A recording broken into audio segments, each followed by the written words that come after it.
মাহি আর প্রিয়া বিছানায় শুয়ে আছে। মাহি আর প্রিয়া দুজনে বান্ধবী, একজন আরেকজনের মনের কথা আদান প্রদান করে। এদের দুজনের ভেতরে কারো মনের কথা কেউ জানে না এমন হতে পারে না, কিন্তু কিছুদিন ধরে প্রিয়া একটু বদলে গিয়েছে। মাহির কেমন যেন মনে হয়েছে এখনো ভুল করছে। এরা দুজন অনেকদিন ধরে একসাথে একই বাড়িতে একই বিছানায় থাকে। মাহি মোটামুটি ভালো বেতনে চাকরি করে। প্রিয়া তখন গভীর ঘুমে ছিল। মাহি আস্তে আস্তে করে বিছানার উপর উঠে বসলো। তারপর প্রিয়ার ফোনটা হাতে নিয়ে ফিঙ্গার দিয়ে লক খুলে তারপর মাহি দেখতে পেল মাহির বয়ফ্রেন্ড অন্তরের সাথে প্রিয়া কথা বলে। এটা দেখে মাহি অনেক রেগে গেল।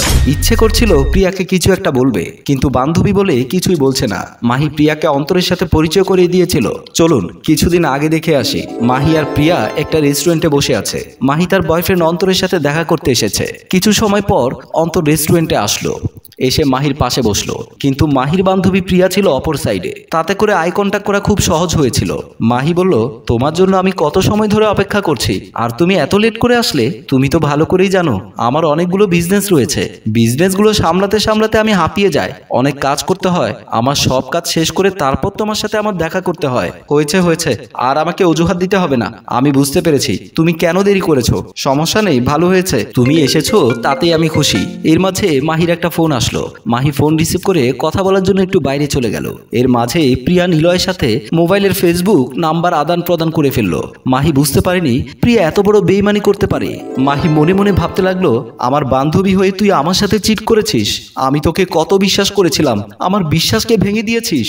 ঠিক আছে, আমি তোকে প্রমাণ দিয়ে তারপরে কিছু বলবো। আমি এদের দুজনকে হাতে নাতে ধরতে চাই। এই কথা বলে মাহি ফোনটি রেখে দিয়ে আবারও শুয়ে পড়লো। পরের দিন সকাল হলে মাহি ড্রয়িং রুমে বসে বসে টিভি দেখছে। এমন সময় প্রিয়া আসলো। প্রিয়া এসে মাহির পাশে বসলো। প্রিয়াকে দেখে আজ খুব খুশি মনে হচ্ছে। প্রিয়া বলল, এখনো তুই রেডি হসনি? তোকে বলেছিলাম আজকে আমরা একটু ঘুরতে বের হব, এজন্য তোকে আমি রেডি হতে বলেছিলাম।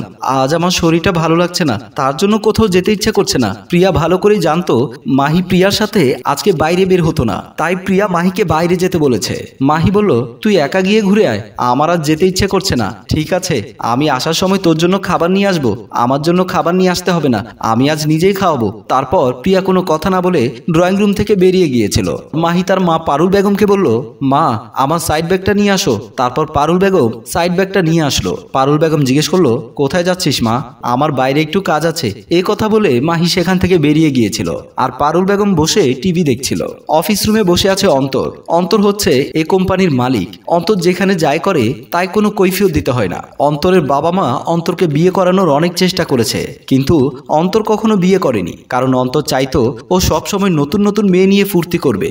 এমন সময় অন্তরের কেবিনে আসলো অন্তরের বন্ধু সাইফুল। অন্তরের পাশে একটি চেয়ার রাখা। সাইফুল সেই চেয়ারটিতে বসে একটা হাসি দিয়ে দিল। অন্তর বুঝতে পারেনি সাইফুল কেন হাসলো। সাইফুল বলল, ভালোই তো চলছে তোর দিনকাল, একই সাথে কয়েকজনকে নিয়ে টাইম পাস করছিস। সুযোগ যখন পেয়ে থাকি তাহলে সুযোগ নিলে দোষ কি? আমারও ভালো লাগে, আর মেয়েরাও মজা পায়। শুধু আমার কিছু টাকা খরচ হয়, আর মেয়েদের হয় সময়। এত কিছু না করে বিয়ে করলেই তো পারিস। বিয়ে করলে একজনকে নিয়ে সংসার করতে হবে, আর বিয়ে ছাড়া 10 জনকে নিয়ে থাকতে পারি। তাহলে বিয়ে করার কি দরকার? যদি কোনোদিন আটকে যাস তখন তুই কি করবি? অন্তর বলল, এখনো কোনোদিনও আটকাইনি, আশা করি আর কোনোদিনও আটকাবো না। যাই হোক, আমার শালার বিয়ে, তাই তোকে দাওয়াত দিতে এসেছিলাম। তুই এক কাজ করিস, আগামী 25 তারিখ তুই আমাদের বাড়িতে চলে আসিস। তারপর আমরা সবাই মিলে দাওয়াত খেতে যাব। ভাবিস না আমি চলে আসবো। তারপর সাইফুল সেখান থেকে চলে গেল।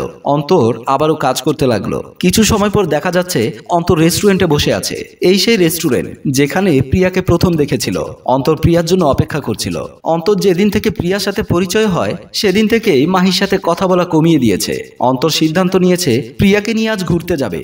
তাই প্রিয়ার জন্য অন্তর অপেক্ষা করছে। কিছু সময় পর প্রিয়া চলে আসলো। প্রিয়াকে দেখে অন্তর দাঁড়িয়ে গেল। তারপর প্রিয়াকে জড়িয়ে ধরলো। দুজনকে বেশ খুশি মনে হচ্ছে। প্রিয়া তার বান্ধবীর সাথে বেইমানি করে তার বয়ফ্রেন্ডকে হাত করে নিয়েছে। প্রিয়া বলল, এই রেস্টুরেন্টে কেন ডাকলে তুমি? এখানে একটা কাজে এসেছিলাম, তার জন্য তোমাকে এখানে ডেকেছি।